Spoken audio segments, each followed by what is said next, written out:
You've heard the phrase, if these walls could talk. Well, the steps at Doug's gym basically do. Climbing these steps is like stepping back in time, specifically to September of 1962, when Doug Eidd first opened his door for business. I can remember the day I walked up here. This is plain as a day, and like no time has gone by. It used to be, and I came here, I worried about the building being old. You see? Well, it evolved. Well, that was an asset.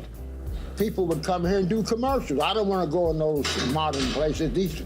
These people want a rough, older surrounding.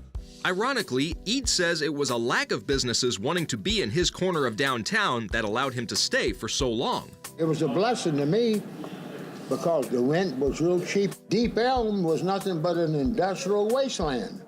You could have bought all that property for the taxes. Hell, if I'd known that, I'd have borrowed all the money in the world and bought all this stuff. I'd have been like Buffett today.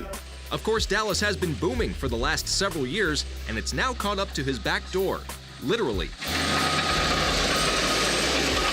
The resulting rise in rent has finally gotten to the point where Eidd can no longer afford to stay. So at the end of this month, after 55 years, Doug's gym will rack its weights for the last time.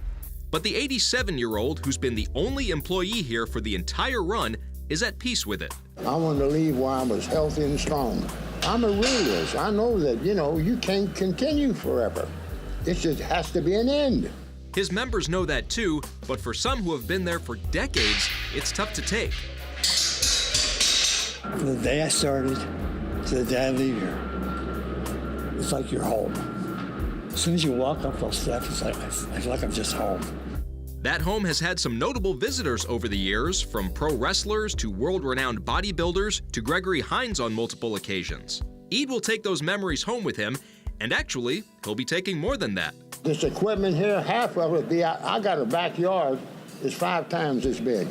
I'm gonna build me a good home gym and just keep my working out going. Now, I don't work out pumping the weights and straining. No, I don't do that no more. That only means something when you're 20 years old and you like the girls to look at you.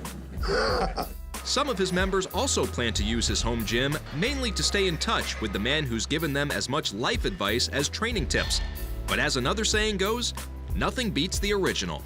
He's always preached about being the complete man. Physical, mental, and spiritual. Isn't that right? That's great. And that's why you get something here that you don't get in most of the other gyms with trainers. It'll be tough finding a new place.